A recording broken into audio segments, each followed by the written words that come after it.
Good morning વિદ્યાર્થી મિત્રો. આપણો પાઠ 3 પૂરો થયો. હવે એનો આપણે સ્વાધ્યાય જોઈશું. તો પાઠ 3 મુગલ સામ્રાજ્ય. એને આપણે ચર્ચા કરી કે મુગલ શાસનમાં કયા કયા રાજાઓ હતા, એનો વહીવટ કેવો હતો, વ્યવસ્થા કેવી હતી, મહેસૂલી પદ્ધતિ, રાજ્ય વ્યવસ્થા, સાહિત્ય, સંગીત, સ્થાપત્ય, એ બધી ચર્ચા આપણે કરી પાઠમાં. અને તમને મેં કહ્યું હતું કે પાઠ વાંચન કરી દેવું, તો તમે બધાએ કરી દીધું હશે. હવે આપણે સ્વાધ્યાયની ચર્ચા કરીએ. તો દરેક ધ્યાન આપે સ્વાધ્યાયના પ્રશ્નોમાં. તો પાઠ 3 સ્વાધ્યાય. પાણીપતનું પ્રથમ યુદ્ધ ક્યારે અને કોની કોની વચ્ચે થયું હતું? તો પાણીપતનું પ્રથમ યુદ્ધ 20 એપ્રિલ 1526ના રોજ બાબર અને ઇબ્રાહિમ લોદી વચ્ચે થયું હતું. ઇબ્રાહિમ લોદી દિલ્હી સલ્તનતનો છેલ્લો બાદશાહ હતો અને એના અને બાબર વચ્ચે યુદ્ધ થયું એટલે દિલ્હી સલ્તનત યુગ પૂરો થયો અને મોગલ યુગ શરૂ થયો. એટલે બાબરે મોગલ યુગની શરૂઆત કરી. હવે બીજો પ્રશ્ન આપણે જોઈએ કે શેરશાહના સ્થાપત્યો વિશે જણાવો. તો શેરશાહે સાસારામમાં મકબરો અને દિલ્હીમાં મસ્જિદ બંધાવી હતી. અકબરના સમયના મહાન સંગીતજ્ઞ ગાયકનું નામ શું હતું? કોણ આપશે? તો એના મહાન સંગીત જ્ઞાનનું નામ તાનસેન હતું. જહાંગીરના ચિત્રકારોના નામ જણાવો. તો જહાંગીરના દરબારમાં મંસૂર નામનો વિશ્વ પ્રસિદ્ધ ચિત્રકાર હતો. એ પક્ષીઓનો ચિત્ર દોરવાના ખૂબ જ શોખીન હતો. અને જહાંગીરના બીજા ચિત્રકારનું નામ અબુલ હસન હતું. છત્રપતિ શિવાજીનો જન્મ ક્યાં અને ક્યારે થયો હતો? તો છત્રપતિ શિવાજીનો જન્મ ઈસવીસન 1627માં મહારાષ્ટ્રમાં શિવનેરીના કિલ્લામાં થયો હતો. હવે આપણે મોટા પ્રશ્નો છે કે માગ્યા પ્રમાણે જવાબો આપો. એમાં મોગલ વહીવટતંત્રની રૂપરેખા એટલે કે એમના વહીવટની વ્યવસ્થા કેવી હતી એ આપણે ચર્ચા કરી છે. અને રાજ્ય વ્યવસ્થા કેવી હતી? તો વહીવટની વ્યવસ્થા અકબરે કરી હતી. કેન્દ્રમાં બાદશાહને ગણવામાં આવતો, મદદ કરવા માટે મંત્રી પરિષદનું આયોજન કરવામાં આવતું. બાદશાહની સત્તા સર્વોપરી ગણાતી. એ પોતે સેનાપતિ, સર્વોચ્ચ સેનાપતિ તરીકે રહેતા. બાદશાહ અને રાજ્યના વહીવટ વચ્ચે તાલમેલ રાખવા માટે વજીરની નિમણૂક કરવામાં આવે. તેને દિવાન એ વજીરે કુલ તરીકે ઓળખવામાં આવતા. વજીર નાણાં અને મહેસૂલી વ્યવસ્થાનો વડો ગણાતો હતો. સેનાના વડાને મીરબક્ષ કહેવામાં આવતું. મીરબક્ષ સેનામાં સૈનિકોની ભરતી કરતો અને અધિકારીઓની નિમણૂક કરવાનું પણ કામ કરતો. રાજ્યના ગુપ્તચર તંત્રની પણ દેખરેખ રાખતો. વહીવટ તંત્રના ગુપ્તચરો વાક્યાનાવીસ તરીકે ઓળખતા. ન્યાય વ્યવસ્થાના વડોને કાજી તરીકે ઓળખવામાં આવતા. અને મોગલ સમ્રાટની અગત્ય કે અંગત જરૂરિયાતો જે હોય એનું ધ્યાન રાખવાનું કામ મીર એ સામાન નામના વિભાગ હતો. એ વિભાગ કામ સંભાળતું હતું. અને આ વિભાગનો ઉપરી સરકારી કારખાનાઓનો વડો હતો. એવી બીજી જ આપણે જોઈએ ટૂંક નોંધ કે મોગલ સ્થાપત્ય કલાના નમૂનાઓ વિશે નોંધ લખો. તો એ સમયમાં જ્યારે મોગલ સામ્રાજ્ય ચાલ્યું, જુદા જુદા રાજાઓ પોતાની સત્તા સંભાળી અને દરેકે પોતાની સત્તા સંભાળી એ વખતે એમને કયા કયા બાંધકામો કર્યા હતા, એટલે કે મોગલ સામ્રાજ્ય વખતના સ્થાપત્યોના નમૂનાઓ કયા કયા છે અને કોને શું બાંધકામ કરાવ્યું હતું એની વિગત તમારે લખવાની છે. તો મોગલ સ્થાપત્ય કલામાં અમૂલ્ય અને અપ્રિતમ ગણાય છે. ઇમારતોના બાંધકામમાં હિન્દુ મુસ્લિમ કલાનો સુભંગ સમન્વય થતો હતો.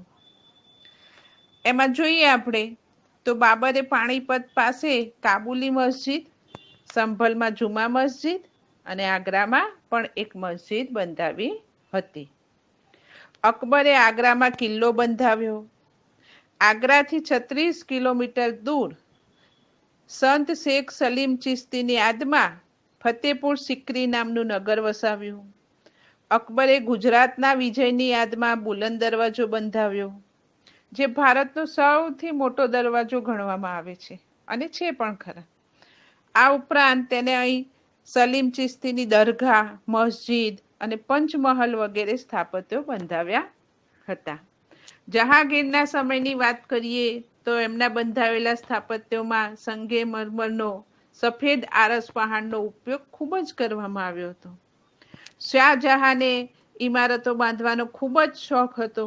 મોગલ સામ્રાજ્યના સ્થાપત્યનો સુવર્ણયુગ કહેવામાં આવે છે. આ પ્રશ્ન તમને કારણમાં પૂછાય એવું છે કે શાહજહાંનો સમય સ્થાપત્યનો સુવર્ણયુગ તરીકે ઓળખવામાં આવે છે. તો એમને ઘણા બધા સ્થાપત્યોની રચના કરી હતી, સ્થાપ્યા હતા, એટલે એ રીતે ઓળખવામાં આવે છે. તો શાહજહાંએ પોતાની પત્ની મુમતાજ મહલની યાદમાં આગ્રામાં યમુના નદીના કિનારે તાજમહલ બંધાવ્યો. તે દુનિયાની એક અજાયબી ગણાય છે. આગ્રામાં મોતી મસ્જિદ બંધાવી, એ અદ્ભુત ઇમારત ગણાય છે. અને દિલ્હીમાં પ્રસિદ્ધ લાલ કિલ્લો બંધાવ્યો. એટલે એમને શાહજહાંએ ઘણા બધા સ્થાપત્યોની સ્થાપના કરી હતી. ઔરંગઝેબે એની પત્નીની યાદમાં ઔરંગાબાદમાં તાજમહાલ જેવા જ કલાત્મક રાબિયા ઉદ દૌરાનનો મકબરો બંધાવ્યો હતો. હવે ત્રીજો આપણે ટોપિક જોઈએ કે છત્રપતિ શિવાજી. તો એમના જે વિજયો છે, એમને જે વિજય ગાથા છે કે કઈ કઈ જગ્યાએ એમને વિજયો મેળવ્યા એની નોંધ લખો. તો નાની જાગીરમાંથી વિશાળ મરાઠા સામ્રાજ્યની સ્થાપના કરી. લગભગ 40 કિલ્લાઓ જીતી લીધા. ઔરંગઝેબ અને બીજાપુર સુલતાનના સામે લાંબો સમય સુધી સંઘર્ષો કરી અને ઘણા બધા વિજયો એમને મેળવ્યા. ઈસવીસન 1646માં શિવાજીએ તોરણાનો કિલ્લો જીત્યો હતો. તેમને કલ્યાણ અને માહુલીના કિલ્લા જીત્યા. ઈસવીસન 1670માં શિવાજીએ સિંહગઢ, વેલોર, જિંજીરના કિલ્લા જીત્યા હતા. ઈસવીસન 1677માં તેમણે દક્ષિણના દરવાજા સમાન કોઈલનો કિલ્લો પણ જીત્યો હતો. આમ એમને ઘણા બધા કિલ્લા, લગભગ 40 જેટલા કિલ્લા જીત્યા હતા. આપણે ઘણા બધા કિલ્લા જોયા, એમ કરતા કરતા એમને 40 કિલ્લાઓ ઉપર વિજય મેળવે હતી. હવે અકબરની ધાર્મિક નીતિ કેવી હતી એની વાત કરીએ આપણે. તો બિન સાંપ્રદાયિક નીતિ એમને અપનાવી હતી. હિન્દુઓ પાસે જે વેરો લેવામાં આવતો હતો એ યાત્રા વેરો અને જજિયા વેરો રદ કર્યો. ધાર્મિક ઉદારતા દાખવી હતી. પોતાના દરબારમાં અને રાજ્યની અન્ય સેવાઓમાં ઊંચા હોદ્દા ઉપર હિન્દુઓની નિમણૂક કરવામાં આવતી. પ્રજાના બધા જ વર્ગોને પોતપોતાના ધર્મ પાળવાની છૂટ આપવામાં આવતી હતી. બધા ધર્મો વિશે ચર્ચા કરવા અકબરે ફતેપુર સિકરીમાં ઇબાદતખાનું એટલે કે પ્રાર્થના મંદિર બંધાવ્યું. ત્યાં દર શુક્રવારે જુદા જુદા ધર્મના વિદ્વાનોને ચર્ચા કરવા ઇબાદતખાનામાં આમંત્રણ આપવામાં આવતું. ધર્મ ચર્ચા ખૂબ ધ્યાનથી સાંભળતો હતો અને તેમાંથી તેને પ્રત્યેક ધર્મના ઉત્તમ સિદ્ધાંતોને તારવીને દીન એ ઇલાહી નામના નવા સંપ્રદાયની સ્થાપના કરી હતી. જેથી આપણે એમ અકબરને ધાર્મિક નીતિ ઉદાર અને પ્રસન્નીય છે એવું કહીએ છીએ. હવે શેરશાહના સુધારાની ચર્ચા કરીએ આપણે. તો મોગલ સામ્રાજ્યમાં શેરશાહે પણ વહીવટ સંભાળ્યો. તો એમને શું સુધારા કર્યા? તો લગભગ 5 વર્ષ સુધી પોતાનો શાસનકાળ સંભાળ્યો. એ સમયે એમને ઘણા બધા સુધારા કર્યા. જે ચોલ લૂંટાવાનો ભય હતો એ નાબૂદ કરી દીધો અને રાજ્યમાં અરાજકતા જે ઊભી થઈ હતી શાંતિ સ્થાપી દીધી. ઘોડેસવાર ખેપિયાઓ શરૂ કરીને ટપાલ વ્યવસ્થા શરૂ કરી. વેપારીઓ અને યાત્રાઓ માટે ધર્મશાળાઓ બંધાવી. રૂપિયાનું ચલણ શરૂ કર્યું. વિશાળ લશ્કરની રચના કરી. એક લાંબો રાજમાર્ગ ગ્રાન્ડ ટ્રંક રોડનું એમણે નિર્માણ કર્યું, જે બંગાળ અને ઉત્તર ભારત સુધી વિસ્તરેલો હતો. ટોડરમલની મદદથી જમીનની જાત અને ખેતીની ઉપજની સરાસરી ઉપરથી જમીન મહેસૂલનો કોઠો તૈયાર કર્યો હતો. એમ ઘણી બધી બાબતે શેરશાહે ઘણા બધા સુધારા કર્યા હતા.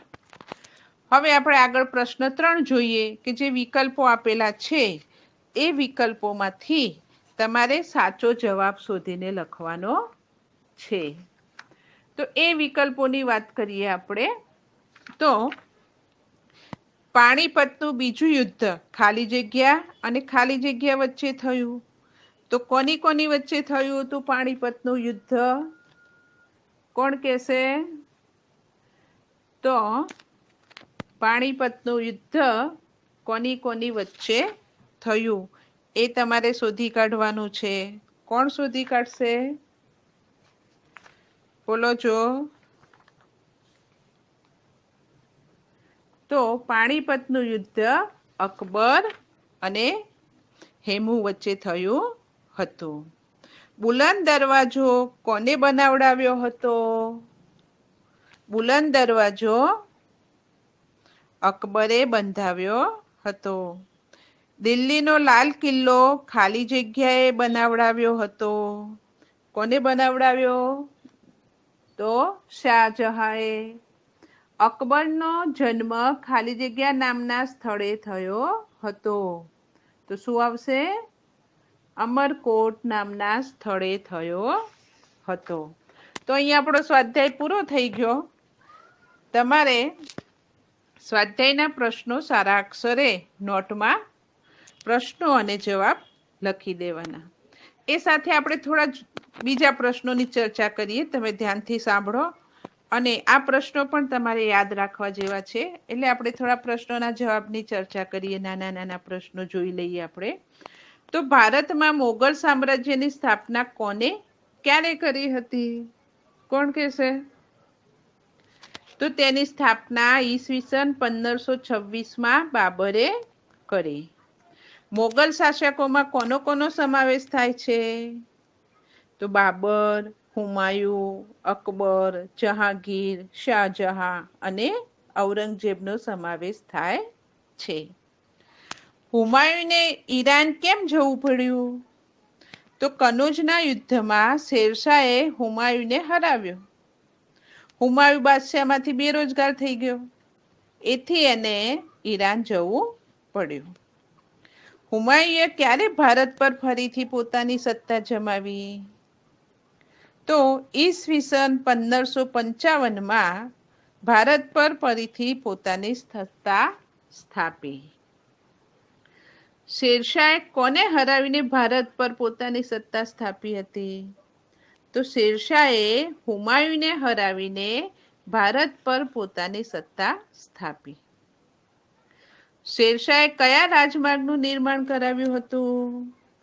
તો શેરશાહે બંગાળ અને ઉત્તર ભારત સુધી વિસ્તરેલા ગ્રાન્ડ ટ્રંક રોડ નામના રાજમાર્ગનું નિર્માણ કરાવ્યું હતું. અકબરનો જન્મ ક્યારે અને ક્યાં થયો હતો? તો અકબરનો જન્મ ઈસવીસન 1542માં સિંધમાં અમરકોટના હિન્દુ રાજપૂતને ત્યાં થયો હતો. હલ્દી ઘાટીનું યુદ્ધ ક્યારે અને કોની કોની વચ્ચે થયું હતું? તેનું પરિણામ શું આવ્યું? તો હલ્દી ઘાટીનું યુદ્ધ 1576માં અકબર અને મેવાડના રાણા પ્રતાપ વચ્ચે થયું. યુદ્ધમાં અકબરનો વિજય થયો અને રાણા પ્રતાપની હાર થઈ. અકબરે કોને પોતાની રાજધાની બનાવી હતી? અકબરે ફતેપુર સિકરીને પોતાની રાજધાની બનાવી. જો તમને કારણ પણ પૂછાઈ જાય કે અકબર બિન સાંપ્રદાયિક રાજા હતો, તો એને આપણે બિન સાંપ્રદાયિક કેમ કહીએ છીએ? કારણ કે બધા ધર્મના ઉત્તમ તત્વોને સમાવિષ્ટ કરી દીને હિલાઈ નામના સંપ્રદાયની સ્થાપના કરી. રામાયણ, મહાભારત, અથર્વવેદ, પંચતંત્ર તેમજ બાઇબલ, કુરાન જેવા મહાન ગ્રંથોનો ફારસીમાં અનુવાદ કરાવ્યો, જેથી આપણે અકબરને બિન સાંપ્રદાયિક રાજા તરીકે ઓળખીએ છીએ. એવું બીજું જ કારણ કે અકબર સમાજ સુધારક પણ હતો, તો એને સમાજ સુધારક તરીકે કેમ ઓળખીએ છીએ આપણે? તો અકબરે બાળ લગ્નો અને સતી પ્રથાનો વિરોધ કર્યો, યાત્રાવેરો નાબૂદ કરાયો, બળજબરીપૂર્વક ધર્માંતર પર પ્રતિબંધ મૂક્યો, જેથી આપણે એમને સમાજ સુધારક તરીકે ઓળખીએ છીએ. અકબરે કયા કયા ગ્રંથોનો ફારસીમાં અનુવાદ કરાવ્યો? તો કોણ કહેશે? ધ્યાન આપો છો ને બધા? તો અકબરે રામાયણ, મહાભારત, અર્થવેદ, પંચતંત્ર તેમજ બાઇબલ અને કુરાન જેવા મહાન ગ્રંથોનો ફારસીમાં અનુવાદ કરાવ્યો. જહાંગીરની પત્નીનું નામ શું હતું? તો તેની પત્નીનું નામ નૂરજહાં હતું. જહાંગીરના અવસાન પછી દિલ્હીની ગાદી ઉપર કોણ આવ્યું? તો તેનો પુત્ર શાહજહાં. તાજમહાલનું નિર્માણ કોણે કરાવ્યું? કોની યાદમાં? એવો પ્રશ્ન પૂછાઈ જાય તમને. તો વિશ્વ પ્રસિદ્ધ તાજમહાલનું નિર્માણ શાહજહાંએ કરાવ્યું અને તેની પત્ની મુમતાજ મહલની યાદમાં તાજમહલ બંધાવ્યો હતો. શાહજહાંએ બંધાવેલ કયું સ્થાપત્ય દુનિયાની અજાયબી ગણાય છે? તો આપણે હાલ જ વાત કરી જેની કે તાજમહાલ. એ તમારે યાદ રાખવા જેવું છે. તાજમહાલ છે એ દુનિયાની અજાયબી ગણાય છે. ઔરંગઝેબ કઈ કઈ બાબતોનો વિરોધ કરતો? તો સંગીત કલા, મૂર્તિ પૂજા અને ધાર્મિક ઉત્સવોનો વિરોધ કરતો. મોગલ સામ્રાજ્યના પતનની શરૂઆત ક્યારથી થઈ? કોણ કહેશે? તો ઈસવીસન 1707માં ઔરંગઝેબનું અવસાન થયું અને અવસાન પછી નિર્બળ શાસકો દિલ્હીની ગાદી ઉપર આવતા મોગલ સામ્રાજ્યનું પતન થયું. મહારાણા પ્રતાપ ક્યાંના રાજા હતા? તો ક્યાંના હતા? મેવાડના. શિવાજીના માતા પિતાનું નામ શું હતું? તો માતાનું નામ જીજાબાઈ અને પિતાનું નામ શાહજી હતું. શિવાજીનો રાજ્યાભિષેક ક્યારે અને ક્યાં થયો? તો તેમનો રાજ્યાભિષેક ઈસવીસન 1674માં રાજગઢ કિલ્લામાં થયો. અકબરે શરૂ કરેલી નવી મહેસૂલ વ્યવસ્થાને કયા નામે ઓળખવામાં આવે છે? તેના સ્થાપક કોણ હતા? તો અકબરે શરૂ કરેલી નવી મહેસૂલ વ્યવસ્થાને મનસબદારી વ્યવસ્થાના નામે ઓળખાય છે અને તેની સ્થાપના કે સ્થાપક ટોડરમલે કરી હતી. મુગલ યુગમાં હિન્દુ અને મુસ્લિમ સંસ્કૃતિના સમયની સંસ્કૃતિને કઈ સંસ્કૃતિ તરીકે ઓળખીએ છીએ આપણે?